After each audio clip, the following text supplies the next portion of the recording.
Solomon பார்வோனுடைய குமாரத்தியை விவாகம் பண்ணி ராஜாவின் அரண்மனையில் கொண்டு வந்து வச்சிட்டான்.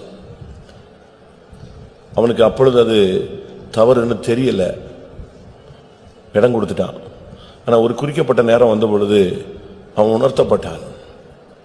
உடனே இவன் இனிமே இந்த இடத்துல இருக்கக்கூடாது, அவள் இருக்க வேண்டிய இடம் வேறன்னு சொல்லி அவளை அவளுக்குன்னு வச்சிருந்த மண்டபத்தில் கொண்டு போய் விட்டுட்டு வந்துட்டான். அதுபோல இந்த கூட்டத்தில் வந்திருக்கிற நாம் சில நேரங்களில் நாம் பாவத்துக்கு சில முக்கியத்துவம் கொடுத்து, சில தவறுகளுக்கு அதிக முக்கியத்துவம் கொடுத்து நாம் இடம் கொடுத்து உட்கார வச்சிருப்போம். அது ஒருவேளை நமக்கு தவறா தென்படாது, தவறா புரியாது. ஆனால் ஆவியானவர் நமக்கு அதை சுட்டி காட்டும் போது நாம் அதை சரிப்படுத்த வேண்டியது அவசியம். இந்த கூட்டத்தினுடைய நான் ஒரு ரெண்டு நிமிஷம் தான், அதுக்கு பிறகு நாம் ஜபத்தில் தான் இருக்கணும். ஜபந்தான் ஒரு மனிதனை பரிசுத்தமாக்கும். ஜபத்தினாலும் வேத வசனத்தினாலும் அது பரிசுத்தமாக்கப்படும் சொல்லியிருக்கு. 2 நாளாகமம் 8 அதிகாரம் 11 வசனம். சாலமோன் கர்த்தருடைய பெட்டி வந்த ஸ்தலங்கள் பரிசுத்தமாயிருக்கிறது. ஆதலால் இஸ்ரவேலின் ராஜாவாகிய தாவீதின் அரமனையிலே என் மனைவி வாசம் பண்ணலாகாது என்று சொல்லி பார்வோனின் குமாரத்தியை தாவீதின் நகரத்திலிருந்து தான் அவளுக்கு கட்டின மாளிகைக்கு குடிவர பண்ணினான். இதை செய்ய வேண்டிய நேரம் இதுதான். ஒருவேளை நீங்க ஒரு சில வல்லமைகளுக்கு உங்களுக்குள்ள ரொம்ப ஆளுகை கொடுத்திருப்பீங்க, அதிகாரம் கொடுத்திருப்பீங்க, உரிமை கொடுத்திருப்பீங்க. அது உங்களை ஃபுல்லா உங்க கூடயே இருக்கும், இரவும் இருக்கும், பகலும் இருக்கும். சில சுவாவங்களுக்கு நீங்க அப்படி இடம் கொடுத்திருக்கலாம். பார்வோனுடைய குமாரத்தி, பார்வோனை பத்தி நமக்கு எல்லாருக்கும் தெரியும். இருதய கடினம், கல்லான இருதயம், அவிசுவாசமான ஒரு தன்மை. எவ்வளவு அற்புதம் நடந்தாலும் அவனுக்கு விசுவாசிக்க முடியாது. அது அவனுடைய தோல்வி. எவ்வளவு சூழ்நிலை மாறினாலும் இருதயம் அப்படியே கடினமா இருக்கும். மார்க்கு 16:14 உயிர்த்தெழுந்த இயேசு கடிந்து கொண்ட 2 பாவங்கள். அதன் பின்பு 11 வரும் போஜன பந்தியில் இருக்கையில் அவர்களுக்கு அவர் தரிசனமாகி உயிர்த்தெழுந்திருந்த தம்மை கண்டவர்களை அவர்கள் நம்பாமற் போனது நிமித்தம் அவர்களுடைய அவிசுவாசத்தை குறித்தும் இருதய கடினத்தை குறித்தும் அவர்களை கடிந்து கொண்டார். இயேசு கிறிஸ்து உயிரோடு எழுந்த பிறகு 2 காரியத்துல ரொம்ப கோபப்பட்ட இடம் இதுதான். ஒன்று அவிசுவாசம், மற்றொன்று இருதய கடினம். இந்த ரெண்டுமே பார்வோனுடைய born nature, அவனுடைய பிறப்பிலே அது உண்டு. ஒன்றல்ல, 2 அல்ல, 10 விசை அற்புதம் நடந்தாலும் விசுவாசிக்க மாட்டான். 10 விசை வாதிக்கப்பட்டாலும் அவன் இருதயம் உடையாது. அப்படி ஒரு ஸ்பெஷல் கேரக்டர் அவனுக்கு. அவன் பொண்ணை பிடிச்சி இவன் கட்டி வச்சுட்டு உட்கார்ந்துருந்தான். அப்படின்னா என்ன அர்த்தம்? நீ பார்வோனுடைய சுபாவத்தை உனக்கு மனைவி போல வச்சிருக்கிற. ஒரு சிலருக்கு கம்ப்யூட்டர் தான் மனைவின்னு சொல்லுவாங்க, ஒரு சிலருக்கு நெட்டு தான் மனைவி, நெட்டு தான் புருஷன், ஒரு சிலருக்கு தொழில் தான் மனைவி புருஷன் மாதிரி. இப்படி ஒரு சில கேரக்டர் பார்க்கலாம். சமீபத்தில் ஒரு மனுஷன் பேட்டி கொடுத்திருந்தான், ஒரு பெரிய கோடீஸ்வரர். நீங்க இவ்வளவு தூரம் வளர்ச்சி அடைஞ்சிட்டீங்களே, உங்க குடும்பத்தை பத்தி நீங்க எப்படி மேனேஜ் பண்ணீங்க? எனக்கு முதல் மனைவி தொழில் தானே அப்படின்னா. முதல் மனைவி யாரா? அவனுக்கு ஃபர்ஸ்ட் ஒய்ஃப் யாரு? தொழில். செகண்ட் தான் ஒய்ஃப், பிள்ளைங்க, குடும்பம் அப்படி நான் வச்சிருந்தேன். என்னுடைய தாட் ஃபுல்லும் அதில் தான் ஓடிட்டு இருக்கும். என்னுடைய ஃபுல் டைம் அது, இது பார்ட் டைம் அப்படின்னா. இதே போல பார்வனுடைய குமாரத்திய இவன் ஃபுல் டைம் மனைவியா வச்சிருந்தான். கர்த்தர் எச்சரித்து பார்த்தார்.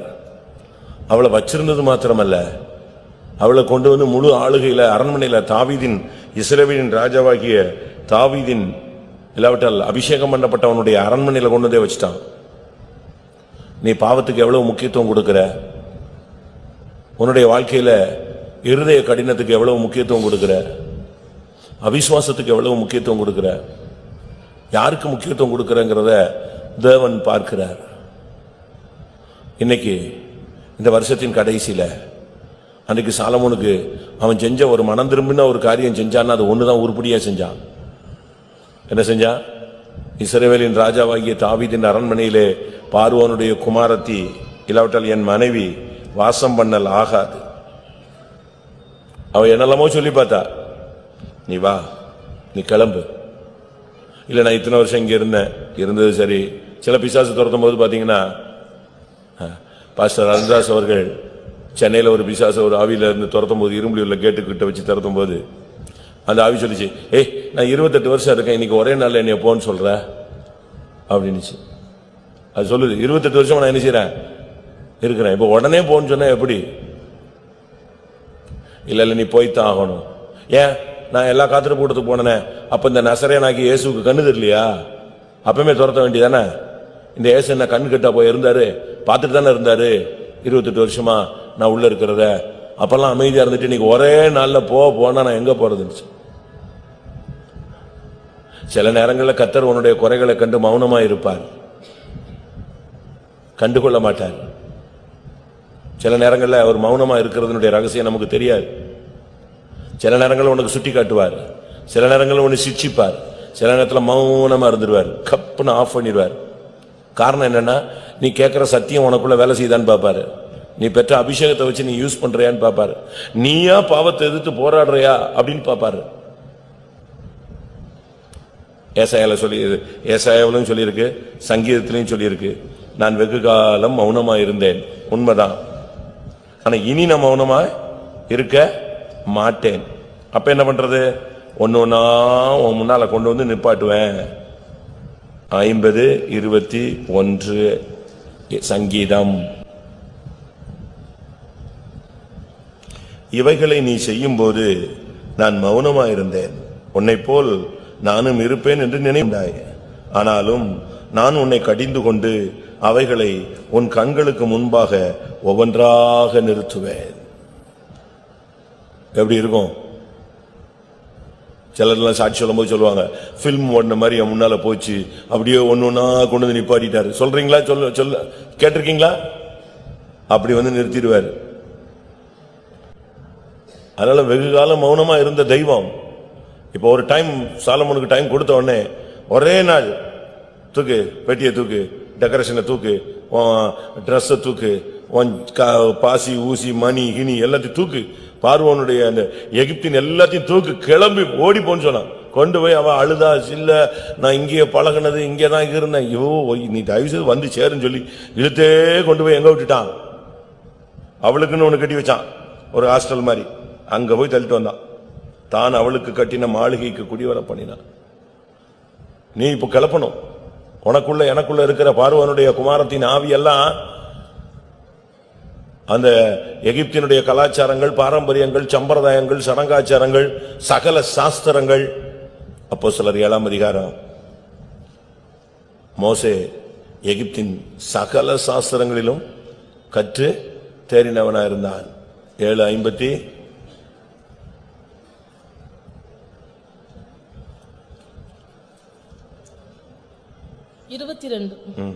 மோசே எகிப்தியருடைய சகல சாஸ்திரங்களிலும் கற்பிக்கப்பட்டு வாக்கிலும் செய்கையிலும் வல்லவனானான்.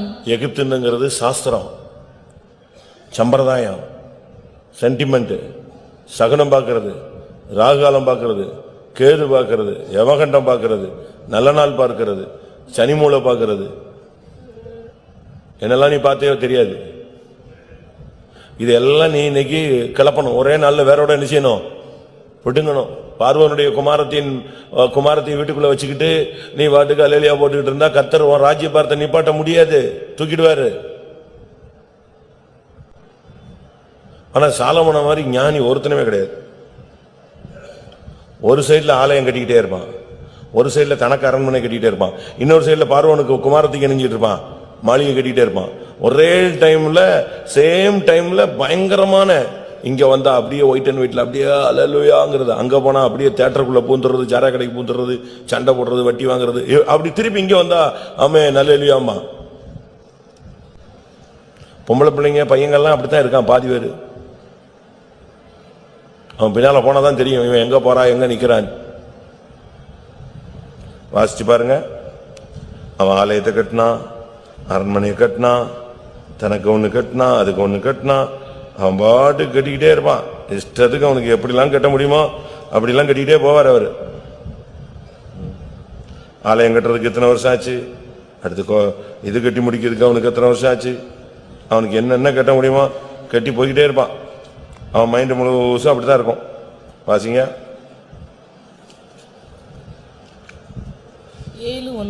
1 ராஜாக்கள் 7ஆம் அதிகாரம் 1. சாலமோன் தன் அரண்மனை முழுவதையும் கட்டி முடிக்க 13 வருஷமா சென்றது. அரண்மனை முழுவதையும் கட்டி முடிக்க 13 வருஷம். 38:6-38. 11ஆம் வருஷம் பூல் என்னும் 8ஆம் மாதத்திலே அந்த ஆலயம் முழுதும் சகல சட்டத்தின்படியே ஒரு பங்கும் குறையாமல் கட்டி தீர்ந்தது. அவன் அதை கட்டி முடிக்க 7 வருஷம் சென்றது. 7ஆம் அதிகாரம் 8ஆம் வசனம். அவன் வாசம் பண்ணும் அவனுடைய அரண்மனை மண்டபத்துக்குள்ளே அதே மாதிரியாக செய்யப்பட்ட வேறொரு மண்டபமும் இருந்தது. சாலமோன் விவாகம் பண்ணின பார்வோனின் குமாரத்திக்கும் அந்த மண்டபத்தை போல ஒரு மாளிகையை கட்டுவித்தான். எல்லாம் கட்டி வச்சிருவாரு. இங்க பார்த்தா ஆலயம் கட்டுவான், அங்க பார்த்தா மண்டபம் கட்டுவான், இங்க பார்த்தா கோயில் கட்டுவான், இந்த இடத்துல பார்த்தா அவனுக்கு ஒரு அரண்மனை கட்டுவான், அங்க பார்த்தா பார்வோனுடைய குமாரத்திக்கு ஒரு அழகான ஒரு வீடு செட்டில் பண்ணிட்டு வந்துருவான். அப்பா இவனை மாதிரி எப்படித்தான் மேனேஜ் பண்ணான்னு தெரியல. இங்க வாழை காட்டுறது, அங்க தலையை காட்டுறது, அங்க உடம்ப காட்டுறது, இந்த விலாங்கு மீன் மாதிரி. ஆனா ஒரு நாள் வந்தது, அரண்மனையில இருந்து அவளை தூக்கி கொண்டு போய் அவளுக்குன்னு கட்டின, அவளுக்குன்னு ஒன்று செட்டில் பண்ணிருந்தான், அங்க தள்ளிட்டான். போய் இங்கே இரு, போதும், நீ ராஜாவின் இஸ்ரவேலின் ராஜாவாகிய தாவீதின் அரண்மனையில் நீ வாசம் பண்ணல் ஆகாது. அது வரைக்கும் அவ பின்னால சுத்திட்டு இருந்தவன் தான் அன்னையோட இயேசுவின் நாமத்துல நிப்பாட்டினான். கொண்டு போ, நீ இருக்க வேண்டிய இடம் உன் மாளிகையில் இரு, உன் இடத்துல இரு போன்னு சொல்லிட்டான். இன்னைக்கு இப்ப இந்த கூட்டத்தினுடைய முதல் பகுதியில எல்லாரும் கண்ணை மூடி, இது காத்திருப்பு கூட்டம் இல்ல, சுத்திரிப்பு கூட்டம். நீங்க உங்களை நீங்களே ஆயத்தப்படுத்துங்க. ராபோஜனத்துக்காக உங்களை ஆயத்தப்படுத்த வேண்டாம், வேற வழி இல்லாம வருகைக்காக என்ன செய்யுங்க, ஆயத்தப்படுத்துங்க. இன்னைக்கு செத்தா நீ பரலோகத்துக்கு போயிடணும். நாளைக்கு கிராண்டா அடக்கம் நடக்கணும், சூப்பரா பண்ணும், அடிச்சு பேசணும். சிங்காசனத்துக்கு போயிருக்காங்க அப்படின்னு பேசணும். அதனால ஜெபம் பண்ணுமா எல்லாரும்? என்ன ஜெபம்? ஆண்டவரே பார்வோனுடைய குமாரத்தை அந்த மண்டபத்துக்கு அனுப்புங்க ஆண்டவரே, தயவு செய்து அனுப்புங்க ஆண்டவரே, பிளீஸ் ஆண்டவரே, அவளை கொண்டு போய் அங்க விட்டுருங்க ஆண்டவரே. யாரு கொண்டு போய் விடுவா? ஆண்டவர் அவளை கைப்பிடிச்சு எடுத்து கொண்டு போய் அங்க விடுவாரா? நீதான் அவளை கொண்டு வந்திருக்கிற, நீதான் பார்வோனுடைய குமாரத்தையே தேடி கண்டுபிடிச்சு சமாதானம், ஐக்கியம், அன்பு, பண்பு, பாசம், புதுசா உபதேசம் பேசி அவளை இழுத்துட்டு வந்திருக்கிற. ஏதோ ஒரு சூழ்நிலையில உன் வாழ்க்கையில ஊழியத்துல உள்ள வந்துட்டா, இருதய கடினம் வந்துருச்சு, அவிசுவாசம் வந்துருச்சு, மாமிசம் வந்துருச்சு, இன்னும் எகிப்தினுடைய பல அடிமைத்தனத்தின் ஆவிகள் எல்லாம் உள்ள வந்துருச்சு. இப்ப எகிப்தின் விக்கிரகங்களும் உள்ள வந்துருச்சு. கர்த்தர் சொன்னாரு, நீ இவ்வளவு கிளப்புன்னு. ஒரே நாள் ஏவு இறக்கமே பார்க்கல. அவ அழுதா, கூச்சல் போட்டா, அதிகாரத்தை செலுத்தி பார்த்தா, ஐயோ அம்மா நீ வா, நீ முதல்ல நீ வெளியே வா, இழுத்து கொண்டு போய் எங்க விட்டு வந்துட்டான். நீ இந்த வீட்டுல இரு, உனக்கு ஒரு இடம் இருக்கு, அங்க இரு. பாவத்துக்குன்னு ஒரு இடம் இருக்கு, அங்க அனுப்பிடாத. ஜெபம் பண்ணலாமா? கர்த்தருடைய ஆவியானவர் உன்னோடு பேசுகிறார். எகிப்தின் குமாரத்தியை இருக்க வேண்டிய இடத்துல வை, உன்னுடைய அரண்மனையில அதை வைக்காத. எகிப்தின் ஆவிகளை எல்லாரும் இப்ப பலிபீடத்துல வைங்க. ஒரு தீர்மானம் எடு, ஒரு பிரதிஷ்டை பண்ணு.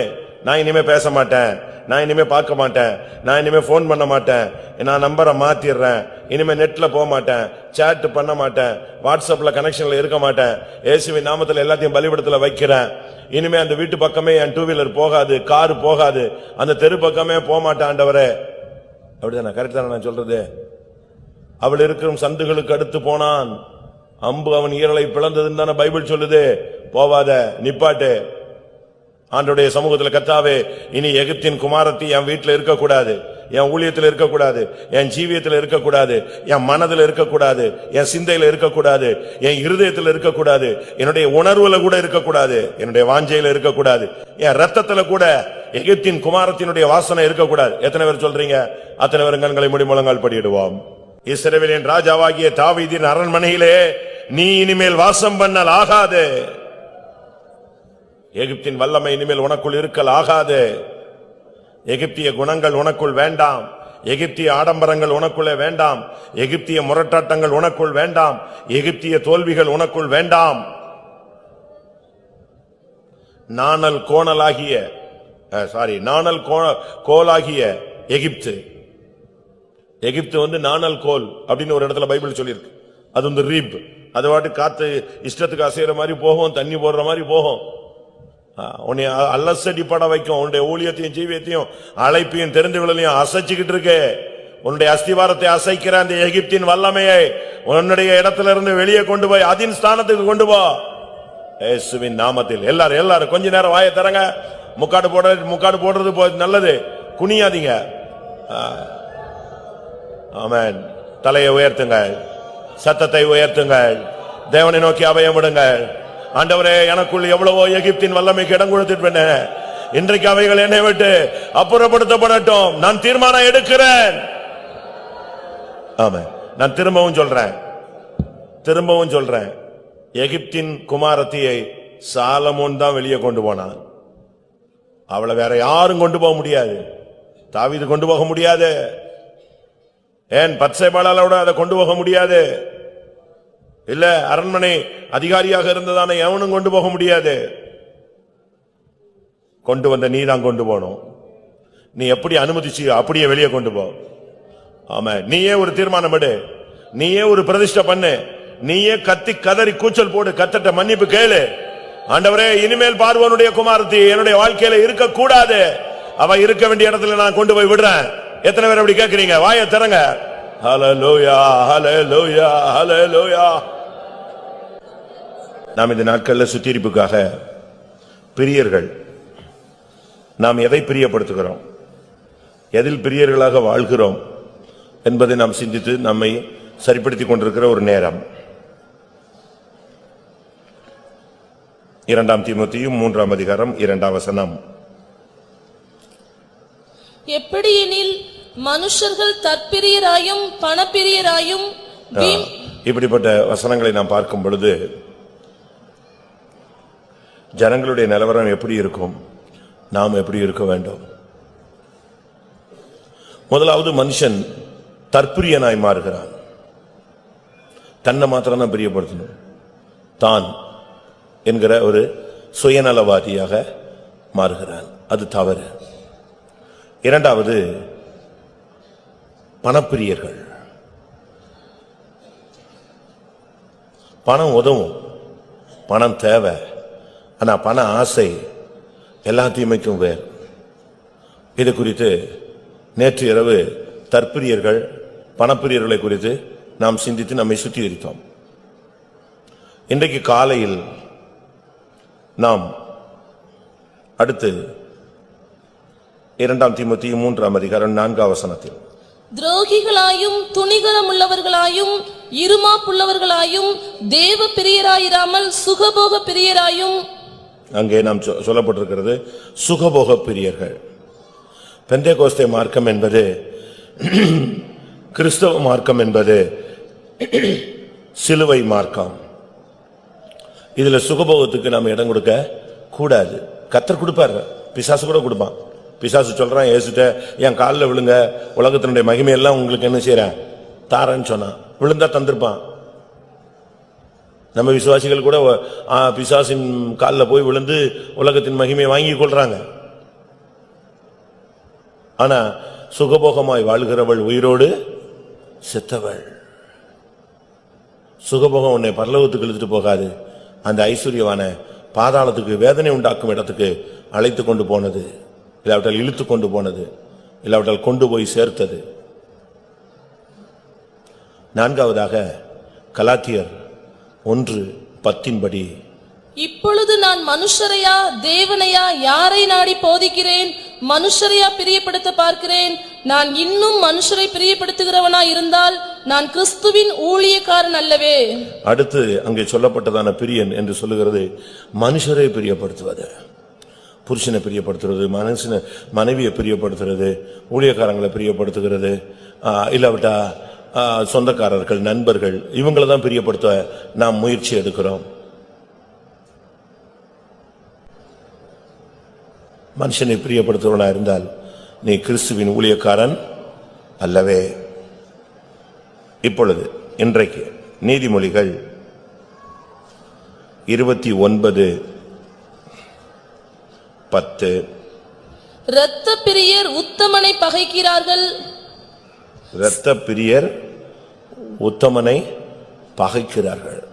இங்கே சொல்லப்பட்டது இரத்த பிரியர்கள், சாடிஸ்ட் ஸ்பிரிட். ஒரு சிலர்லாம் மனைவிய அடிப்பாங்க, அந்த ரத்தத்தை பார்த்தா பிறகுதான் அவங்களுக்கு அந்த வேகம் குறையும். ரத்த கட்டாரி ஆவி மாதிரி. ஒரு சில பிள்ளைகளை பிடிச்சி அடிப்பாங்க, ரத்தம் வர்ற வரைக்கும் அடிப்பாங்க. இன்னும் ஒரு சிலர் மற்றவங்களை அடிப்பாங்க, அவங்களுக்கு அந்த ரத்தம் வரணும். ஒரு சில மதங்களுடைய ஆச்சாரமே அப்படி இருக்கு. வாளை உருவிட்டா அதுல என்ன பண்ணணும்? ஆளை குத்தணும், எதையாவது ஒண்ணு குத்தி ரத்தம் வரணும். இல்லைன்னா என்ன செய்வான்? கைய லைட்டா கீறி அந்த ரத்தத்தை பட்டான். ரத்தம் படாம எதை உரையில வைக்க கூடாது, பட்டயத்தை உரையில வைக்க கூடாது, உருவக்கூடாது. உருவிட்டா ரத்தம் பட்டாதான் வைக்கணும். அதே மாதிரி ஒரு சிலருக்கு ஆவி, இந்த சாடிஸ்ட் ஸ்பிரிட், இந்த சைக்கோ மாதிரி அடிச்சு அவங்கள துன்பப்படுத்தி அதுல சந்தோஷப்படுறது. இந்த சிகரெட் வச்சு சுடுவாங்க, வேதனைப்படுத்துவாங்க. பயங்கரமான ஒரு ஸ்பிரிட். ஹிட்லருடைய ஆவி. யூதரை பயங்கர சித்திரவாதிகளை கொண்டு போவான். அவ்வளவு சித்திரவாதிகளை கொண்டு போயிட்டு அவனுக்கு அவன் கத்தரான அந்த உணர்வே என்ன செய்யாது, இருக்காது. அதுல சந்தோஷமா இருப்பான். ஜனங்களை வேதனைப்படுத்திட்டு அதை பார்த்து எல்லாரும் கை கொட்டி சிரிக்கிறது. இவங்கெல்லாம் யாரு? இரத்த பிரியர்கள். இவங்க, எனக்கு தெரியும், ஒரு சகோதரி ஒரு புருஷன் அடிச்சிட்டு அதுல இருந்து கை காலில் எங்கேயாவது அடிச்சு கிழிச்சு ரத்தம் வந்துச்சுன்னா பூனையை கொண்டு வந்து அதை குடிக்க வச்சு டெஸ்ட் பண்ணிட்டு இருப்பாங்க. இன்ட்ரெஸ்டா இப்படி இருக்கான் மனுஷன். உங்களுக்கு அப்படி ஆவி இருக்கா?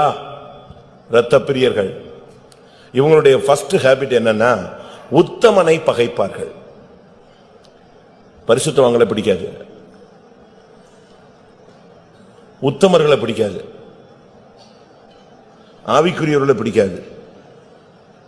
நான் சொல்லல, பைபிள் சொல்லுது. இரத்த பிரியர் யாரை பகைக்கிறாங்க?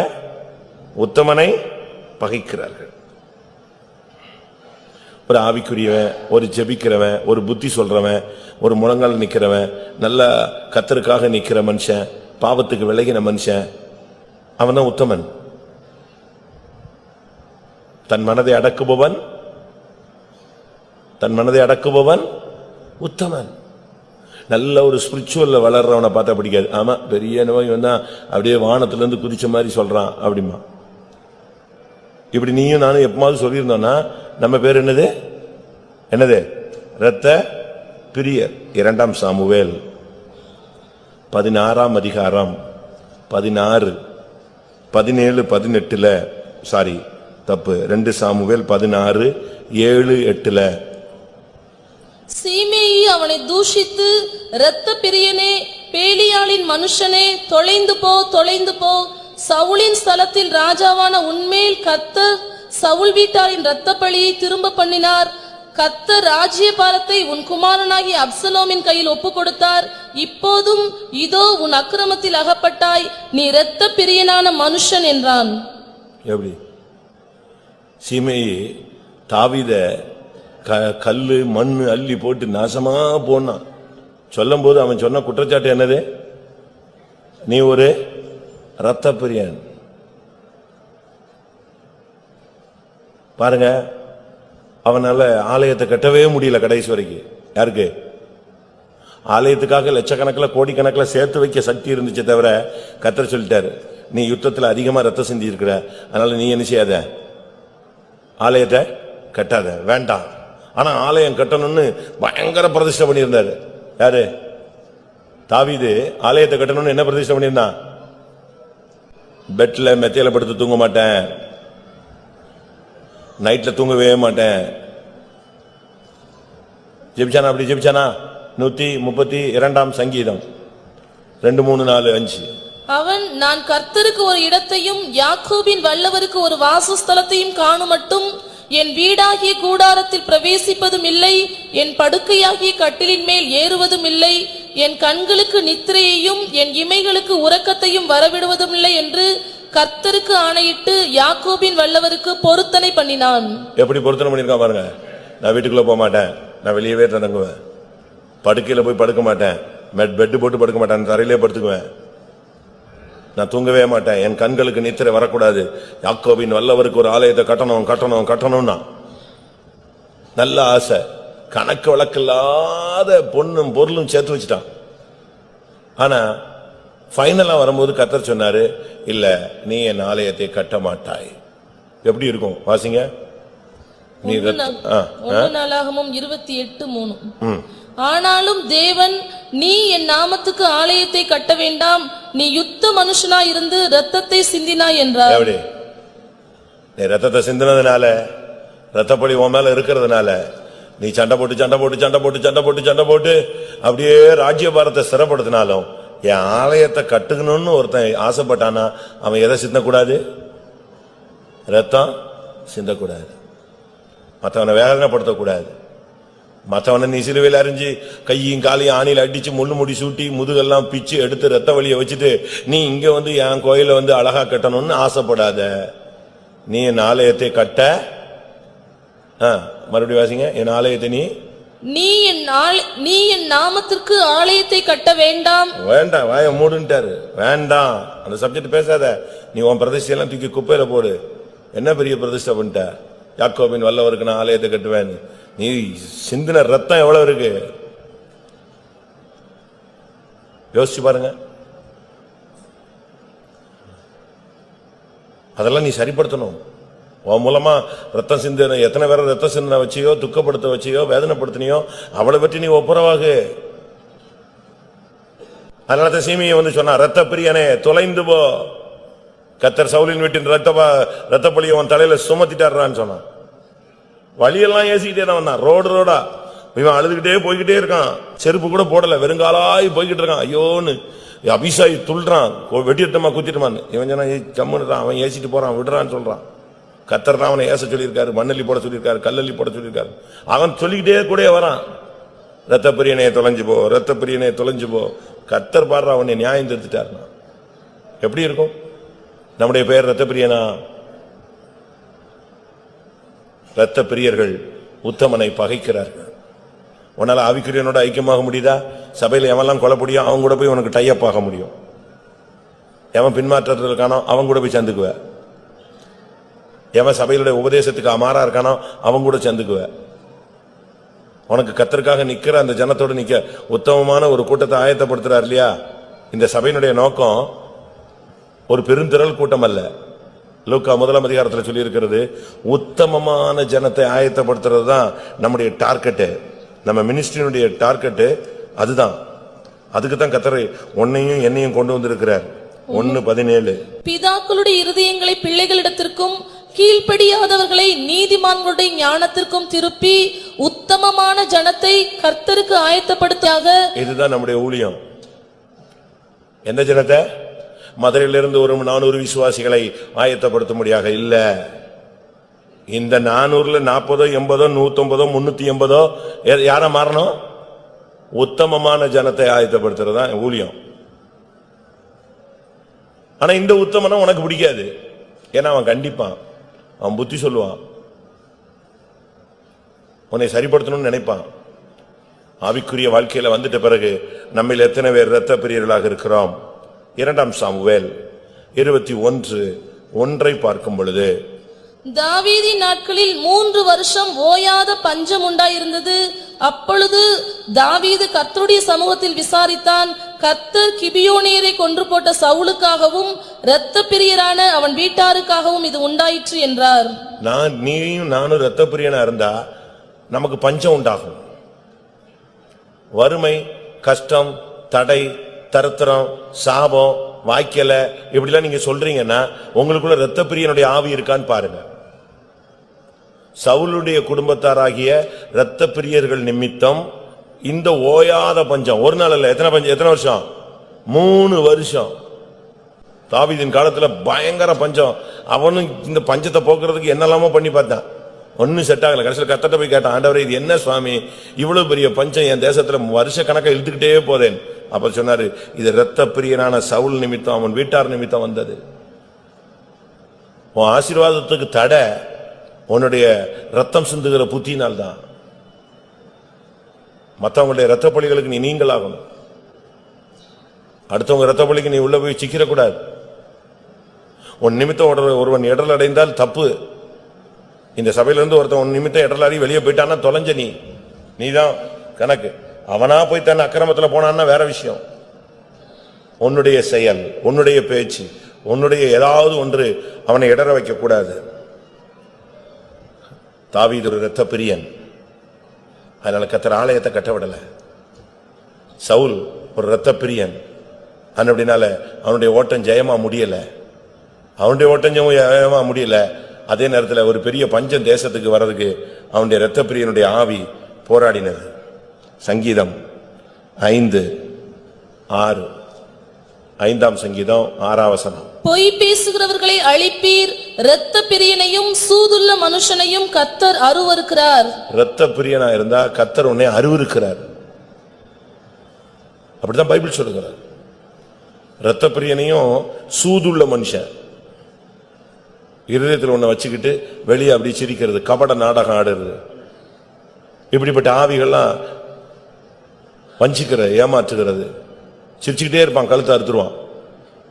ஸ்லோ பாய்சன் இவெல்லாம், சபையினுடைய ஸ்லோ பாய்சன். யோசிச்சு பாருங்க, நம்முடைய வாழ்க்கையில நம்ம எப்படி இருக்கிறோம்?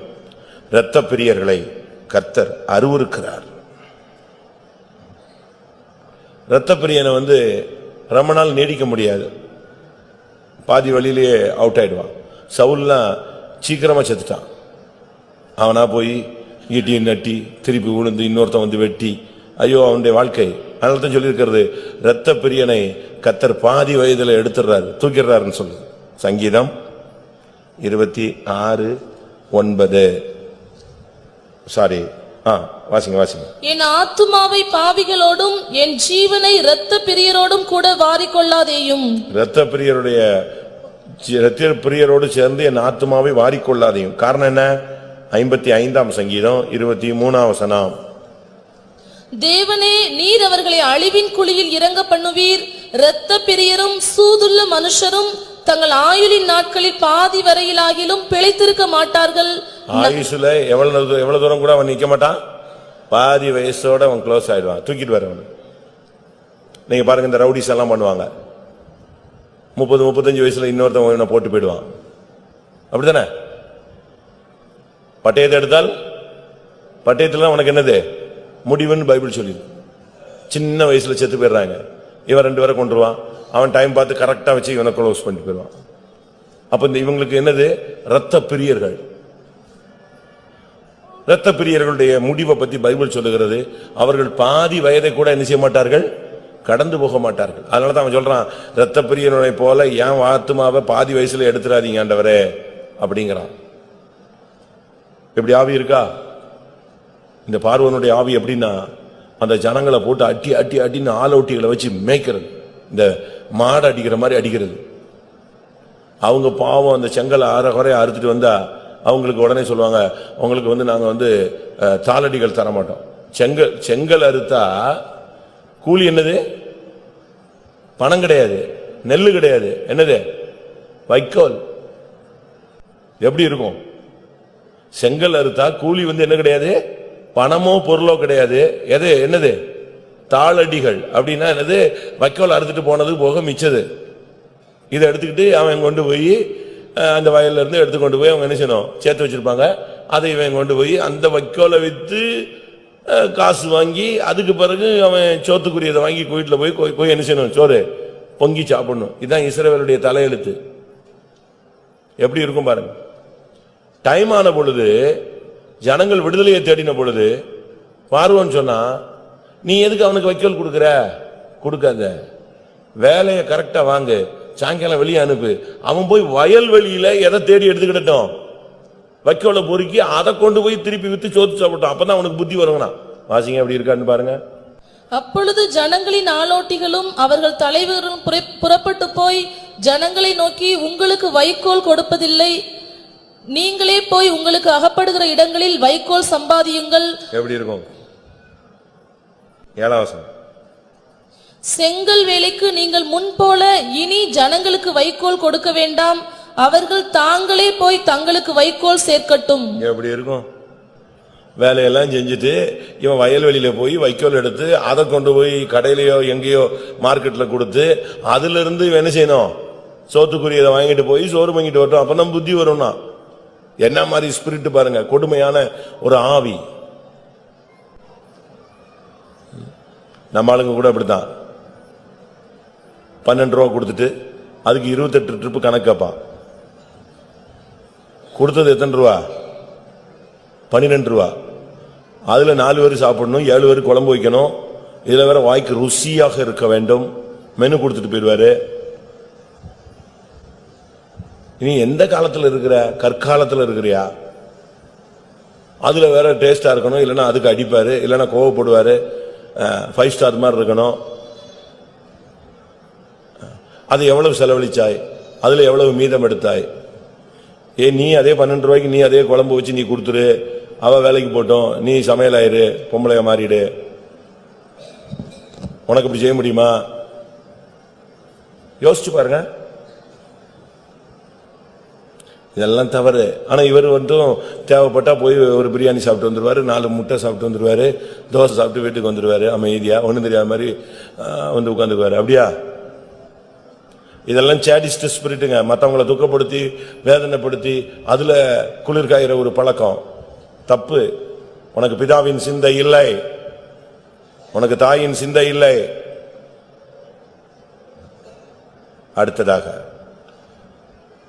ஏசாயா 56:10. அவனுடைய காவற்காரர் எல்லாரும் ஒன்றும் அறியாத குருடர், அவர்கள் எல்லாரும் குலைக்க மாட்டாத ஊமையான நாய்கள், தூக்க மயக்கமாய் புலம்புகிறவர்கள், படுத்துக் கொள்ளுகிறவர்கள், நித்திரை பிரியர். அவங்களுக்கு எது ரொம்ப முக்கியம்? தூக்கம்தான். விட்டா தூங்கிட்டே இருப்பான். இந்த கும்பகர்ணன் ஒருத்தர் இருந்தானா, 6 மாசம் தூங்குவானா. அந்த 6 மாசம் கழிச்சு கூட அவனை அவசரத்துக்கு எழுப்பணும்னா யாரை வச்சுதான் எழுப்பணும்? படிச்சிருக்கீங்களா ஸ்கூல்ல? யாரை வச்சுதான் எழுப்பணும்? யானையை வச்சுதான் எழுப்பணுமா? எழுப்ப மாட்டான். படிச்சிருக்கீங்களா? இப்படி கதை கேட்டிருக்கீங்களா? அதே மாதிரி நம்ம ஆளுங்கெல்லாம் ஐயோ படுத்துட்டான், அதோட முடிஞ்சு போச்சு. ஏசு வந்துட்டு போயிட்டு திருப்பி உபத்திரவ காலம் முடிஞ்சா கூட எழுப்ப மாட்டான். ஆண்டவரும் கூட ஒரு டைமுக்கு பிறகு சொல்றாரு, அவனை எழுப்பாத, தொலைஞ்சு போட்டுங்கிறாரு. எழுப்பாத, அவன் தான் மடங்கி படுத்துட்டானே. ஆதியாகமம் 49ஆம் அதிகாரம். யூதா பாலசிங்கம் இறை கவர்ந்து ஏறி போனான். 9வது வசனம். யூதா பாலசிங்கம், நீ இறை கவர்ந்து கொண்டு ஏறி போனாய். என் மகனே, சிங்கம் போலும் கிளச்சிங்கம் போலும் மடங்கி படுத்தான், அவனை எழுப்புகிறவன் யார்? அவ்வளவுதான். 4 மணி ஜெபத்துக்கு எழுப்புகிறவன் யார்? ட்ரெயின் போகும்போது எழுப்புகிறவன் யார்? எங்க போய் எழுப்புறது? அவன் காத்திருப்படத்துல எல்லாரும் ஆவியில் டமால் டிமால்னு இடிச்சுக்கிட்டு இருந்தா கூட அவன் தூங்கிட்டு தான் இருக்கான். அது ஃபேக்டரியில தூங்கி பழக்கம். ஃபேக்டரியில பெரிய பெரிய இன்ஜின் தட்ட தட்ட தட்டன்னு ஓடும். இவன் அங்கேயும் தூங்கிட்டே இருந்திருப்பான். இங்க கொண்டு வந்து விட்டா இது அடுத்த மிஷின், அதுலயே அழகா தூங்கிட்டே இருப்பான். கடலே கொந்தளிக்குது, கப்பல் தடுமாறிக்கிட்டு இருக்கு, இருக்கிறவெல்லாம் பைத்தியம் முடிச்சிட்டு இருக்கான். யோனா எங்க இருக்காரு? யோனா என்ன பண்ணாரு? அவன் பேசாம தூங்கிட்டு இருந்தான். போய் எழுப்புனாங்க, என்னப்பா உனக்கு பிரச்சனை? நீ யாரு? நான் தான், நான் ஊழியக்காரன். ரைட்டு, அப்ப பிரச்சனை எப்படி இருக்கேன்னு? அப்படியா? நான் தான் போல் இருக்கு பிரச்சனை. ரொம்ப சிம்பிளா சொல்றான், நான் தான் தப்பு பண்ணிட்டேன், தூக்கி போடுங்க சவம். அப்படியாவது ஊழியத்தை விட்டு போய் செத்தாவது நல்லா இருக்கும்னு முடிவு பண்ணிட்டான். அப்படித்தானே? தூக்கம் பாருங்க அவனுக்கு எப்படி வரும். அதனாலதான் கர்த்தர் சொல்றாரு, மனவாட்டியாய் மாறின பின்பு ஒரு ஆள் தூங்கினா கர்த்தர் சொல்றாரு, அவனை எழுப்பாரு, போய் தொலைட்டும். வாசிங்க, உன்னத பாட்டுல சொல்றாரு, எனக்கு பிரியமானவளுக்கு அவளுக்கே மனதாக மட்டும் எப்போ எழுமணும்னு நினைக்கிறாள் நினைஞ்சு வரட்டும், அது வரைக்கும் நீங்கள் அவளை விழிக்க பண்ணாமலும் எழுப்பாமலும் இருங்கள் என்று மறையின் மேல் உங்களுக்கு ஆணையிடுறேன், சத்தியம் சொல்றேன். எவனும் போய் அவளையும் எழுப்பிடாத. உன்னத பாட்டு 2:7. எருசலேமின் குமாரத்திகளே, எனக்கு பிரியமானவளுக்கு மனதாக மட்டும் நீங்கள் அவளை விழிக்க பண்ணாமலும் எழுப்பாமலும் இருக்கும்படி வெளிமான்கள் மேலும் வெளியின் மறைகள் மேலும் உங்களை ஆணையிடுகிறேன். அவ்வளவுதான். எழுப்புனா உங்களுக்கு துக்கம், அப்படிதானே? தூங்குறாங்க, கூட்டத்துல ஜபத்துல தூங்குறாங்க, அவங்களை எழுப்புனா என்ன இருக்கும்? உடனே பக்கத்துல எழுப்புனா ஆளை கட்டிச்சிருவாங்க. இல்லைன்னா ஒரு பொய் சொல்லுவாங்க, நான் ஜெபிச்சுக்கிட்டு இருந்தேன் அப்படிம்பாங்க, நான் முழிச்சுதான் இருக்கேன் அப்படிம்பா. அதனால கர்த்தர் பார்த்தார், நீ அவளை விழிக்க பண்ணாமலும் இரு, எழுப்பாமலும் இரு. அவ்வளவுதான். விட்டுட்டு போயிடு, கூட்டம் முடிஞ்சிட்டு போட்டோம், எல்லாரும் லைட் ஆஃப் பண்ணிட்டு போட்டோம், அது பாட்டு தூங்கட்டும். எதுக்கு உட்காந்துட்டு ஜபத்துல தூங்கிட்டு கடை அப்படியே கடை. அதனால தயவு செய்து உங்களில் எத்தனை பேர் நித்திரை பிரியர்கள் என்று பாருங்கள். ஒரு சிலருக்கு தூக்கம் ரொம்ப இன்ட்ரெஸ்டுங்க. அவங்கள தூக்கத்திலலாம் எழுப்பிட்டா கொன்றுவாங்க. கதவை இறுக்கி பூட்டிடுவாங்க, உள்ளேயும் பூட்டிடுவான் வெளியும் பூட்டிடுவான். தூக்கத்தின் ஆவி வரும்போது எரேமியா 31:26 சொல்லிருக்கிறது, நித்திரை அவர்களுக்கு இன்பமாய் இருந்தது. இதற்காக நான் விழித்து பார்த்து கொண்டிருக்கிறேன், என் நித்திரை எனக்கு இன்பமாய் இருந்தது. எப்படி நித்திரை எப்படி இருக்கு? கர்த்தர் தமக்கு பிரியமானவனுக்கு என்ன செய்யறாரா? நித்திரை அளிக்கிறார்.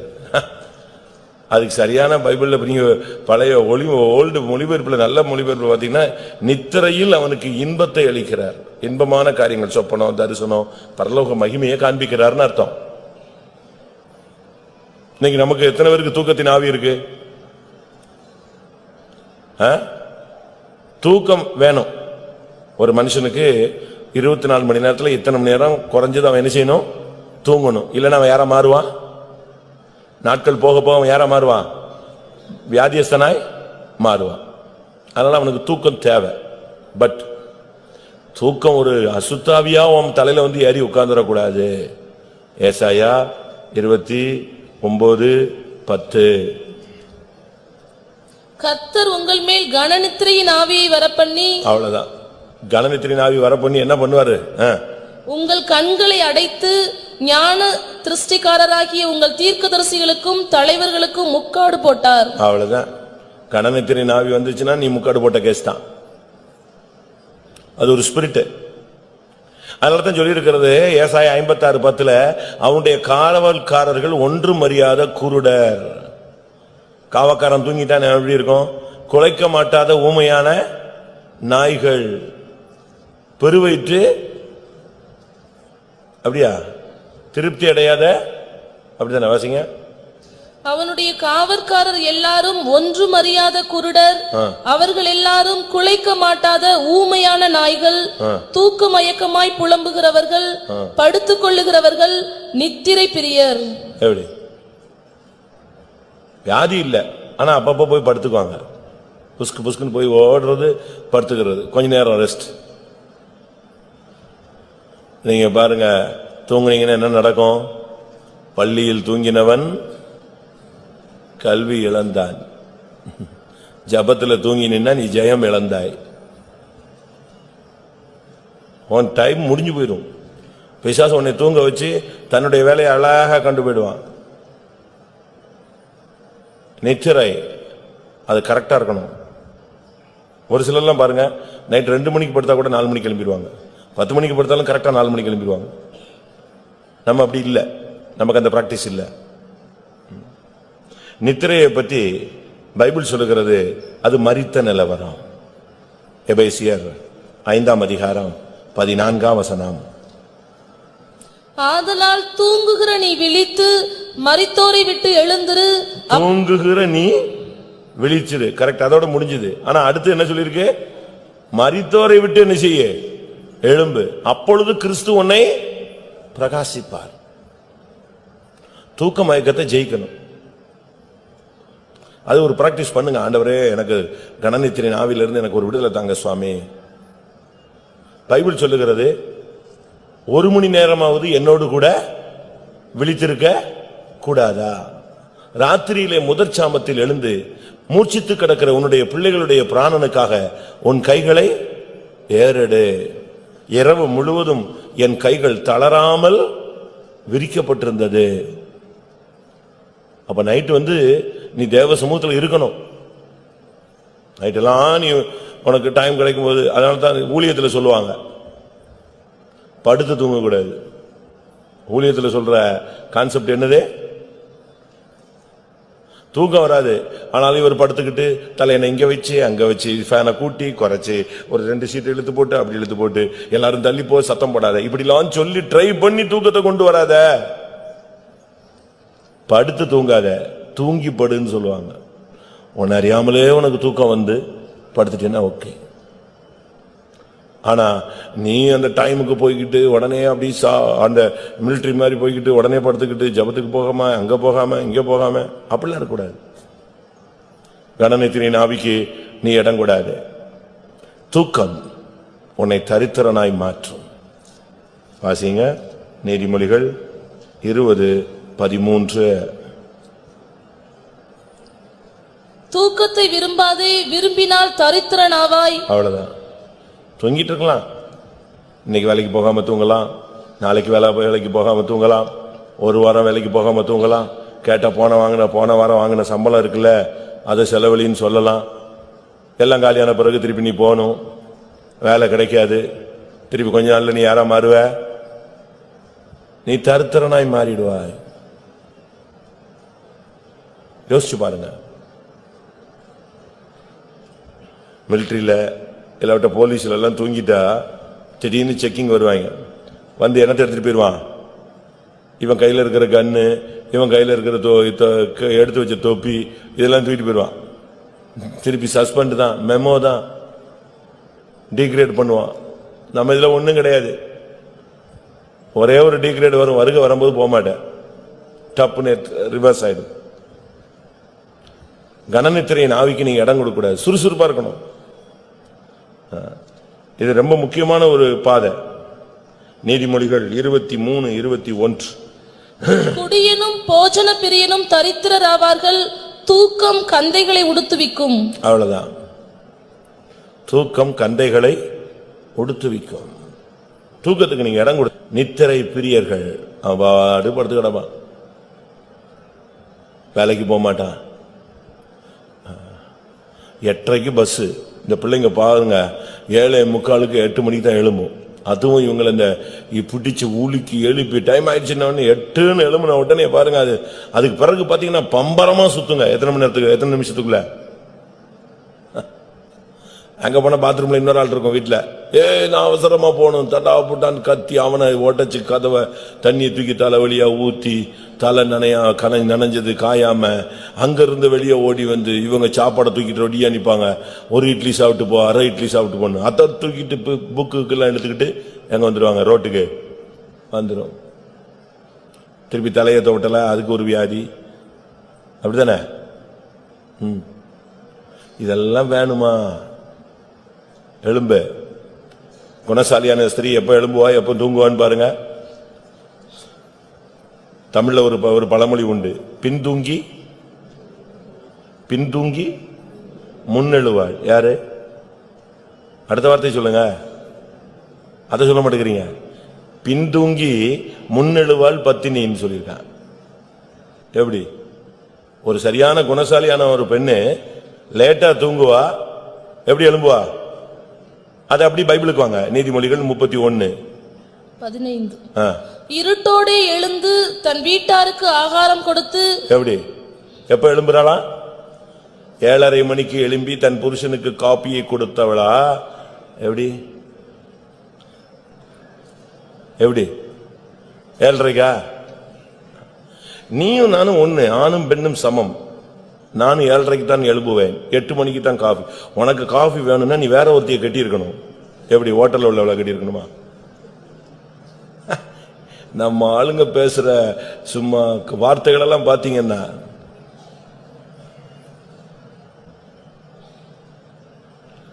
நல்லா கவனிச்சுக்கங்க. நம்முடைய ஊழியத்தின் பாதையில, இந்த விசுவாச பாதையில உன்னுடைய தூக்கம் உன்னைய குணசாலியா மாற்ற விடாது. குணசாலியான ஸ்திரீ என்ன செய்வாள்? எப்ப எழும்புவா? இருட்டோட எழுந்துருவா. நான் நேத்து படிச்சு பார்த்தேன். ஏப்பா அவளை மாதிரி நம்ம பிள்ளைங்கள்லாம் மாறிட்டாங்கன்னா நாமெல்லாம் மாறிட்டோன்னா எப்படி இருக்கும்? சகலகலா வல்லிவு அப்படிதான் இருக்கு. அங்க பாத்தீங்கன்னா அவ போய் ரெட்டுக்கு ரெடி பண்ணுவா, இங்க போய் வயலுக்கு வருவா, அங்க போய் வயலை வாங்குவா, இங்க வந்து வீட்டுல பிள்ளைகளுக்கு என்ன செய்வா? குளிருக்கு ட்ரெஸ் ரெடி பண்ணுவா, அங்கிருந்து நேர போவா, வருங்காலத்தை பத்தி மகிழ்வாள். இங்க வந்தா பாத்தீங்கன்னா விளக்கு, இரவிலும் அவளுடைய விளக்கு அணையாது. அப்படி 24 hours மிஷின் மாதிரி சுத்திக்கிட்டே இருப்பா. அதான் குணசாலினி ஸ்திரீ. வீட்டுல போய் உட்கார்ந்து நல்லா படிச்சு பாருங்க. சும்மா சங்கீதம் 23 படிச்சு சாகுற வரைக்கும் படிச்சு, கர்த்தர் என் மேய்ப்பரா இருக்கிறார், கர்த்தர் என்னை மேய்ப்பரா இருக்கிறார். குணசாலியான ஸ்திரீயை தேடிப்பாரு, படிச்சுப்பாரு.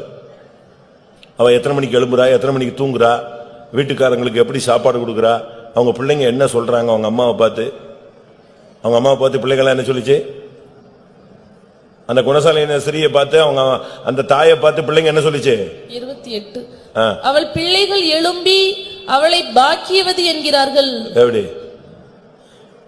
இப்ப நம்ம பிள்ளைங்க அப்பாவுக்கும் அம்மாவுக்கும் பஞ்சாயத்து பண்ணுது. ஏம்மா அந்த ஆள் தான் கோவப்படுறா, நீ கொஞ்சம் அமைதியா வாயை மூடிட்டு இரு. யார் சொல்லி கொடுக்குறா? 3ஆம் கிளாஸ் படிக்கிறது 38 வயசுக்கு போதிக்குது. அவர் தான் பேசுறாரு, நீ கொஞ்ச நேரம் சும்மா இரு. டாடி நீங்க போங்க, வெளியே போங்க, போயிட்டு கொஞ்சம் பொறுத்து வாங்க. இப்ப கிளாஸ் எடுக்கிறது யாரு? குடும்பம் நடத்துறதுல கண்ட்ரோல், பஞ்சாயத்து, சமாதானம் எல்லாம் யாரு பண்ணணும்? இப்படி இருக்கு நம்ம நிலவரம். குணசாலியான ஸ்திரீயை அவ பிள்ளைங்க பார்த்து சொல்றாங்களே, அவளுக்கு எழும்பின உடனே அவங்க அம்மாவை பார்த்து என்ன சொல்லுவாங்க? பாக்கியவதி. புருஷன் சொல்றான், எத்தனையோ பெண்களை நான் உலகத்தை பார்த்திருக்கிறேன், ஆனா எல்லாரை காட்டிலும் நீ தான் யாரு? நீங்க யாராவது அப்படி ஒரு நாள் சொல்லியிருப்பீங்களா உங்க வீட்டுக்கார அம்மாவை பார்த்து? இருந்தால் சொல்லி இருப்போம். அப்படியா? நான் ஒருத்தனுக்கு சொன்னேன், டேய் பைபிள்ல மோசே வந்து அவங்க மாமனாருடைய வார்த்தைக்கு ரொம்ப கீழ்ப்படிஞ்சான். மோசே மாமனார் மாதிரி என் மாமனார் இருந்தா நான் கீழ்ப்படிச்சே ஆவேன் அப்படின்னா. அப்ப நீ மோசே மாதிரி இருக்கணும்ல. நித்திரையின் ஆவி உன்னை கந்தையை உடுத்துவிக்கும். நியாயாதிபதிகள் 4ஆம் அதிகாரம் 21ஆம் வசனம். பின்பு ஏபேரின் மனைவியாகிய யாகேல் ஒரு கூடார ஆணியை எடுத்து தன் கையிலே சுத்தியை பிடித்துக்கொண்டு மெல்ல அவன் அண்டையில் வந்து அவன் நெற்றியிலே அந்த ஆணியை அடித்து போட்டால் அது உருவி போய் தரையிலே புதைந்தது. அப்பொழுது ஆயாசமாய் தூங்கின அவன் செத்து போனான். சிசரா யுத்தத்துல தோல்வி அடைஞ்சு ஓடி வந்து ஒரு வீட்டுல படுத்துட்டு அவன் பாட்டு தூங்கிட்டே இருக்கான். இவ்வளோ பெரிய யுத்தத்துல தோல்வி அடைஞ்சிட்டோமே, இவ்வளவு பிரச்சனை வந்துருச்சே, நம்ம தப்பி வந்திருக்கோமே, தப்பி வீடு போய் சேரணுமே. அவங்க அம்மா அங்க வெயிட் பண்றா. யாரு? சிசரா அம்மா. என் பிள்ளை வரலையே, ரதம் லேட் ஆகுதே, ரதம் லேட் ஆகுதே, என் பிள்ளை ஏன் வரல, ரதம் லேட் ஆகுது, என்னவும் நடந்துருச்சா? உடனே அவங்க கூட இருக்கிற தோழிகள்லாம் சொல்றாங்க, சா ஜெயிச்சிருப்பாரு, ஜெயிச்சதெல்லாம் என்ன செய்யணும்? கொள்ளையடிச்சதெல்லாம் பங்கிடணும், எல்லாருக்கும் தேசம் முழுவதும் பங்கிட்டு வர்றதுக்கு எவ்வளவு டைம் ஆகும். இப்படின்னு அங்க வெயிட் பண்ணா இவன் எங்க கிடக்கான்? எங்க இருக்கான்? இவன் ஆயாசமா தூங்கி அடிபட்டு சாவுறான். வாசிங்க அவங்க அம்மாவுடைய எக்ஸ்பெக்டேஷன் எப்படி இருந்துச்சு? அதே அதிகாரம் தான் 29:5-28-29. சிசராவின் தாய் ஜன்னலில் நின்று பலகணி வழியாய் பார்த்து கொண்டிருந்து அவனுடைய ரதம் வராமல் பிந்தி போனதென்ன, அவனுடைய ரதங்களின் ஓட்டம் தாமதிக்கிறதென்ன என்று புலம்பினாள். அவளுடைய நாயகிகளில் புத்திசாலிகள் அவளுக்கு உத்தரவு சொன்னதுமன்றி அவள் தானும் தனக்கு மறுமொழியாக, அவர்கள் கொள்ளையை கண்டுபிடிக்கவில்லையோ, அதை பங்கிட வேண்டாமோ? ஆளுக்கு 2 பெண்களையும் சிசராவுக்கு கொள்ளையிட்ட பலவர்ணமான ஆடைகளையும் கொள்ளையிட்ட பலவர்ணமான சித்திர தையல் ஆடைகளையும் கொள்ளையிட்டவர்களின் கழுத்துக்கு இருபுறமும் பொருந்தும் சித்திர தையலுள்ள பலவர்ணமான ஆடையையும் கொடுக்க வேண்டாமோ என்றாள். அவங்க காத்திருக்காங்க, ஆளுக்கு 2-3 பொண்ணை பிடிச்சுக்குவாங்க, அப்படி ட்ரெஸ் போட்டுக்குவான், இதை போட்டுக்குவான், அதெல்லாம் பண்ணி பங்கு எடுத்து கொடுத்து வர வேண்டாமா? அதுதான் பிள்ளை லேட்டுன்னு. பிள்ளை எங்க இருக்கு? பிள்ளை எங்க இருக்கு? ஆயாசமாய் தூங்கின அவன் அங்கேயே செத்து போயிட்டான். தூக்கம் உன்னை சாவுக்கு கொண்டு போயிடும். அதனால தான் சொல்லி இருக்கிறது, தூங்குகிற நீ மரித்தோரை விட்டு எழுந்துரு. நீ எவ்வளவு பெரிய ஆளா இருந்தாலும் தூங்கிட்டேன்னா வாழ்க்கையில தோத்துருவ. இந்த மார்க்கம் தூங்குகிற மார்க்கம் அல்ல. இஸ்ரவேலை காக்கிறவர் அது என்ன உறங்குவதில்லை தூங்குவதில்லை. neither sleep nor slumber அப்படின்னு என்ன அர்த்தம்? அப்படி லைட்டா கூட என்ன செய்யறது இல்ல, அசந்தறது இல்ல. நீ படுத்து இழுத்து மூடி பெட்ஷீட் மூடி தூங்க வேண்டாம். கார் ஓட்டிட்டு இருக்கும்போது நீ பெட்ஷீட் போட்டா தூங்க போற? அப்படி லேசா அசரும், அதுக்குள்ள நீ வண்டி கார் எங்க நிக்கும்? பள்ளத்துல விழுந்து நொறுங்கி அடிபட்டு கை கால் போயிடும். இந்த neither sleep nor slumber, உறங்குவதும் இல்லை தூங்க. கொஞ்சம் கூட அப்படி கண் அசைவு கூட அப்படி தடுமாற்றம் கூட தெய்வத்துக்கு கிடையாது. விட்டா நம்மள என்ன ஆகுறது? முன்னில்லாம போயிடுவோம். சீசரா அவங்க அம்மாவுடைய எதிர்பார்ப்பு பயங்கரமா இருந்துச்சு. ஆனா பிள்ளை அங்க செத்து போயிட்டான். அதுக்கு காரணம் அவனுடைய தூக்கம். நீங்க கூட யோசிச்சு பாருங்க, அவன் பயங்கரமான பராக்கிரமசாலி, தூங்கிட்டான். இந்த பெண்ணு கிட்ட வர்றா, பட்டுன்னு எழும்புறதுக்கு அவனுக்கு சக்தி இல்லை பாருங்களேன். பட்டுன்னு எழும்புறதுக்கு என்ன கிடையாது, அந்த உணர்வு வரல பாருங்க. உங்க ரூமுக்குள்ள யாராவது வந்தா படால்னு எழும்பணும். யார் வந்தான்னு அதுதான் நாங்க பூட்டி வச்சிருக்கோமே, யாருமே உள்ளே வர விடாம ஸ்ட்ராங்கா பூட்டி வச்சிருக்கோம். உன் ரூமுக்குள்ள ஏதாவது ஒரு அசைவு இருக்கு அப்படின்னா உனக்கு ஒரு உணர்வு வேணும். அவ கிட்ட வந்தாளா, ஆணிய எங்க வச்சா, நெத்தியில வச்சாளா, ஒரு அடி அடிச்சா, அடிச்ச உடனே இவன் ஒரு பெரிய வீரன் அல்லவா, அவன் ஒரு சேனாபதி. பட்டாள்னு பிடிச்சிட்டு எங்க வரணும்? வெளியே வர வேண்டாமா? புரூஸ்லிய படிச்சிருக்கீங்களா? நம்மால் பனியன் மட்டும்தான் போடுவான் சும்மா. அவனை இயற்கைக்கு அப்பாற்பட்ட சக்தி அவனுக்குள்ள இருக்குன்னு அவனை ஓச்சிரணும்னு கவர்மெண்டே முடிவெடுத்துச்சு அப்படின்னு சொல்லுவாங்க. எந்த அளவு உண்மைன்னு எனக்கு தெரியல. சுட்டிருக்காங்க. அப்படி அப்படி தம் பிடிச்சு அப்படி தோட்டாவை பிடிச்சிருவான். அது பிச்சுட்டு போகாது அவனை. கடைசியில் ஒரு பெரிய கிணத்துக்குள்ள ஏதோ ஒரு வேலை இருக்குன்னு சொல்லி அவனை இறக்குனாங்க, கயிறு கட்டி போய்கிட்டே இருந்தான். அவனுக்கு புரிஞ்சிச்சு என்னத்துக்கு நம்மளை இங்க இறங்க சொன்னாங்க. இவங்க பிளான் என்னன்னா, இவன் பாதி வரைக்கும் போன உடனே கை தணிஞ்சிடணும், அறுத்து விட்டுறணும். கயிறு வந்து இத்து போன மாதிரி காட்டி விட்டுறணும், உள்ள போய் சாவட்டும், அதோட மூடிடலாம். கயிறு அறுக்கிற மாதிரி தெரிஞ்சது பாருங்க. ஒரே தம் பிடிச்சு நேரம் எங்க வந்துட்டான், துண்டான கயிறை வந்து எட்டி பிடிச்சிட்டு மேல வந்துட்டான். அவ்வளவு விழிப்பா இருக்கிற மனுஷன் இருக்கும்போது இவ வந்து கூடாராணியை தூக்கி வச்சு அடிச்சாலாம். அடிச்சுக்கிட்டே இருந்தாலும் டொங்கு டொங்கு டொங்கு டொங்குன்னு அடிச்சு அது தரையோடு போயிடுச்சு, முடிஞ்சது. அப்ப என்ன மாதிரி தூக்கம்? நம்ம ஆளுங்களையும் தூக்கிட்டு போய் போயிடலாம். கட்டிலோட தூக்கிட்டு போனா கூட அவங்க பாட்டுக்கு ஏதோ சொப்பனத்துல போய்கிட்டு இருக்கும் போல் இருக்கு. கர்த்தருடைய ஆவியானவர் கட்டிலோட தூக்குறாருமா. ஒரு காத்திருப்பு கூட்டத்தில் பட்டாபுராம்ல நைட்டு 2 மணிக்கு நான் தான் காத்திருப்பு கூட்டம் நடத்திக்கிட்டு இருந்தேன். காத்திருப்பு கூட்டம் இல்ல, நைட்டு பிரேயர், சனிக்கிழமை. உச்ச கட்டத்தில் எல்லாரும் ஆவியில் அறிஞ்சுக்கிட்டு இருக்கோம். அப்ப திடீர்னு ட்ரெயின் கிடைக்கலன்னு சொல்லி ரயில்வே ஸ்டேஷன் பக்கம் ஒரு பக்கத்து ஒரு விசுவாசிகள் 2 பேர் வந்துட்டான். 2 பேர் வந்த உடனே நாங்க லைட் எல்லாம் ஆஃப் பண்ணிட்டு தான் ஆவியில் அறிஞ்சுக்கிட்டு இருக்காங்க. எல்லாரும் பிரதர்ஸ் தான், எல்லாம் ஆவியில் அறிஞ்சுக்கிட்டு இருக்கும் போது திடீர்னு பார்த்தா அந்த விசுவாசிகள் 2 பேர் ட்ரெயின் கிடைக்கலன்னு ஒரு 12:30 1 மணிக்கு உள்ள வந்துட்டான். உள்ள வந்தவொடனே யாரு வந்தான்னு பாக்குறதுக்காக லைட்டை போட்டாங்க. ஒரு ஆள் பயங்கரமா ஆவியில் அறிஞ்சு குதிச்சுட்டான். பட்டன் லைட் ஆஃப் பண்ணிட்டான். அவனுக்கு டியூப்லைட் போட்டது தெரியாம தரிசனம் பார்த்துட்டோன்னு சொல்லி ஒரு பெரிய வெளிச்சம் வந்துருச்சு, குதிச்சு ஊருண்டு பக்கத்துல உள்ளவங்க முட்டி மோதிட்டான். இப்படி கேஸ் நம்ம சபையில 2-3 பேர் இருக்காங்க.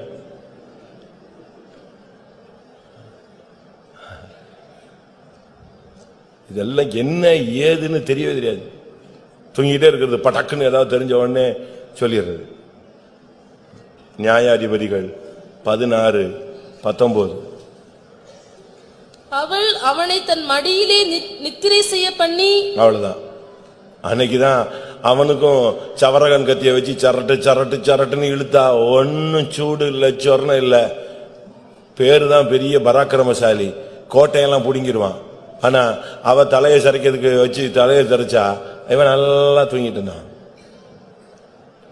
அவன் கண்கள் பிடுங்கப்பட்டது, அவன் வேடிக்கை பொருளாய் மாறினான், அவன் தரிசனத்தை இழந்து சிறைச்சாலையில கிடந்தான். அதுக்கு காரணம் என்ன? அந்த கொஞ்ச நேரம் தூங்குன தூக்கம். கொஞ்சம் உஷாரா இருந்தான்னா கத்தியோட பிடிச்சிருப்பான். அதுக்கு தெரியல, ஒரே பிடியில நசுங்கி இருப்பா இவன் இருக்கிற அபிஷேகத்துக்கு. இல்ல அந்த தலையை சிறைக்க வந்தானே அவன் செத்தான், கூழ் கூழாக்கிட்டு இருப்பான். அவன் எழும்பலையே சிம்சோன் அப்படியே போயிட்டானே. ஆதியாகமம் 15ஆம் அதிகாரம் 12ஆம் வசனம். சூரியன் அஸ்தமிக்கும் போது ஆபிரகாமுக்கு அயர்ந்த நித்திரை வந்தது, திகிலும் காரிருளும் அவனை மூடிக்கொண்டது. எத்தனை மணிக்கு அயர்ந்த நித்திரை வந்தது? எத்தனை மணிக்கு? காலையில 3 மணிக்கா? எப்ப வந்துச்சு? சூரியன் அஸ்தமித்தது எத்தனை மணிக்கு? சாயங்காலம் 6:30 அஸ்தமிக்குது. இங்க விசுவாசத்தின் தகப்பன் ஆபிரகாமின் ஆண்டவருடைய சிநேகிதர் எங்க போய்கிட்டு இருக்கிறாரு? தூக்கம். பலி பொருளை முன்னால வச்சிருக்கிற பறவைகள் வரக்கூடாது, அது சாபம் ஆயிடும், கர்த்தருடைய அக்கினி இறங்கணும். நீ காத்துக்கிட்டு இருக்கிற கர்த்தருடைய அக்கினிக்காக. நீ இங்க வந்து தூங்கிட்டேன்னா என்ன ஆகுறது? சாயங்காலம் 6:30 இந்த தூக்கம் முடிச்சு அவன் எழும்பும் போது கர்த்தர் சொன்னாரு, உன் சந்ததி 400 வருடம் அடிமையா இருக்கணும். தபார்னு எழுப்பிட்டான். என்னது 400 வருஷம் என் சந்ததியா? முடிஞ்சு போச்சா? அன்னைக்கு தான் அந்த சாபம் வந்துச்சு. வாசிங்க அடுத்த வசனம். அப்பொழுது அவர் ஆபிரகாமை நோக்கி, உன் சந்ததியார் தங்களுடையதல்லாத அந்நிய தேசத்திலே பரதேசிகளாயிருந்து அத்தேசத்தாரை சேவிப்பார்கள் என்றும் அவர்களால் 400 வருஷம் உபத்திரவப்படுவார்கள் என்றும். முடிஞ்சுதா? சாயங்காலம் 6:30 தூங்குனதுக்கு 400 வருஷம் யாரு போயிட்டா? ஜனங்கள் பரதேசம் போயிட்டான். அப்பா தூங்குனா குடும்பம் படுத்துரும், அவ்வளவுதான். அவங்க தூங்குறாங்க இவங்க தூங்குறாங்கன்னு இருக்க கூடாது. யாரு எழும்புனால் முழங்கால் போட்டு ஜெபம் பண்ணு. எழும்பலன்னா விட்டுரு, முழங்கால நீ போடு. ஒரு ஆளாவது வீட்டுல ஒரு தேவ சத்தத்தை எழுப்பு, துதியின் சத்தத்தை எழுப்பு. நீ ஒரு ஆளாவது திறப்புல நில்லு.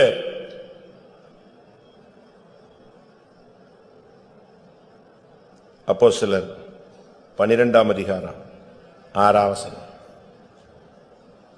ஏரோது அவனை வெளியே கொண்டு வரும்படி குறித்திருந்த நாளுக்கு முந்தின நாள் ராத்திரியிலே பேதுரு 2 சங்கிலிகளினாலே கட்டப்பட்டு 2 சேவகர் நடுவே நித்திரை பண்ணி கொண்டிருந்தான். அவ்வளவுதான். அவன் பார்த்தான், என்னடா இது கடைசியில பிரச்சனை போய் கடைசியில ஊழியம் செஞ்சு கடைசியில இப்படி மாட்டிக்கிட்டாச்சு. இனி என்னத்தை ஜெபிச்சு என்ன ஆக போகுது? ஓ, இழுத்து மூடி தூங்கிட்டான். ஆனா கிருபையுள்ள தெய்வம் அவனுக்காக ஜெபிக்கிறதுக்கு 5ஆம் வசனத்துல ஒரு டீமை வச்சிருந்தாரு. அப்படியே பேதுரு சிறைச்சாலையிலே காக்கப்பட்டிருக்கையில் சபையார் அவனுக்காக தேவனை நோக்கி ஊக்கத்தோட ஜெபம் பண்ணினார்கள். அதுக்குதான் நான் சொன்னேன், உன் புருஷன் எழும்பல, மனைவி எழும்பல, பிள்ளை எழும்பலன்னு சொல்லிட்டு ஒவ்வொருத்தர காரணம் சொல்லிட்டு நீயும் சேர்த்து இழுத்து போட்டு முக்காடு போட்டு தூங்கிடாத. யாராவது ஒரு ஆள் எழும்பு. பேதுரு தூங்கிட்டான், ஆனா சபை தூங்கலையே. சபை தூங்குச்சா? சபை தூங்குச்சுன்னா முடிஞ்சு போயிடுச்சு. பேதுரு தூங்கிட்டாரு, ஆனா சபை அவனுக்கு தூங்கல. சபை விழித்திருந்து போராடிச்சு. கர்த்தர் தூதனை அனுப்பினார். எல்லாரும் கண்களை மூடுவோம். இன்றைக்கு கூட்டத்தில் இரத்த பிரியர்கள், நித்திரை பிரியர்கள், இந்த 2 வல்லமையிலிருந்து கர்த்தர் நம்மை விடுவிக்கட்டும். ஆமென். இரத்த பிரியர்கள் உத்தமனை பகைக்கிறார்கள். சீமையை தாவீதை தூஷித்தான் என்று சொல்லுகிறோம். அவன் சொன்ன நியாயமான காரணம், நீ ஒரு இரத்த பிரியன், நீ ஆலயத்தை கட்ட முடியாது. இரத்த பிரியனா இருந்தால் உன் சந்ததிகள் பஞ்சத்தில் தவிப்பார்கள். இரத்த பிரியர்களை கர்த்தர் அறிவுறுக்கிறார். இரத்த பிரியர்கள் பாதி வயதில ஓட்டத்தை முடிக்கிறார்கள். நித்திரை பிரியர்கள், கனநித்திரையின் ஆவிக்கு இடம் கொடுக்காதே. அது உன்னை தரித்திரனாய் மாற்றும், கந்தைகளை உடுத்துவிக்கும், உன்னை மரித்தவனாய் மாற்றிவிடும். நீ எவ்வளவு வல்லமையுள்ளவனாயிருந்தாலும், ஓ, நீ நித்திரைக்கு இடம் கொடுத்தால் நீ உன்னுடைய ஓட்டத்தை சீக்கிரம் முடிப்பாய். உன் சந்ததி அடிமைத்தனத்துக்குள் போய்விடும். எல்லாரும் கொஞ்ச நேரம் 8:15 ரைட், ஒரு 15-20 நிமிஷம் எல்லாரும் முழங்கால் போட்டு தான் ஆகணும். வேற வழி கிடையாது. இந்த மார்க்கமே முழங்கால் மார்க்கம்தான். உன்னுடைய முயற்சியினால் ஜெயிக்க முடியாததை முழங்காலில் ஜெயிக்கலாம். லாங் ஸ்டாண்டிங் ப்ராப்ளம், நீடித்த பிரச்சனைகளுக்கெல்லாம் ஒரே பரிகாரம் முழங்கால் மட்டும்தான். கர்த்தாவே, உம்முடைய சன்னிதானத்தில் வசனத்தின்படி பார்க்கும் பொழுது நான் ஒரு தற்பிரியன், நான் ஒரு பணப்பிரியன், நான் ஒரு சுகபோக பிரியன், நான் ஒரு மனுஷனை பிரியப்படுத்துகிறவன். இப்பொழுது வசனத்தை கேட்ட பொழுது நான் உணர்கிறேன், நான் ஒரு இரத்த பிரியன், நான் ஒரு நித்திரை பிரியன். தேவரீர் என்னை மன்னியும். என்னுடைய ஆசீர்வாத குறைவுகளுக்கு நான் தான் காரணம், பஞ்சத்துக்கு நான் தான் காரணம், ஜீவியம் பரிசுத்தமாகாததுக்கு நான் தான் காரணம். எனக்கு பாவிகளை பிடிக்குது, பரிசுத்தவான்களை பிடிக்கலையே, என்னை மன்னியும் ஆண்டவரே. எத்தனை பேர் வாயை திறந்து சத்தமாய் ஜெபிக்க முடியும்? சரியா ஒரு 10 நிமிஷம் 12 நிமிஷம் எல்லாரும் தேவனை நோக்கி அபயமிடுவோம்.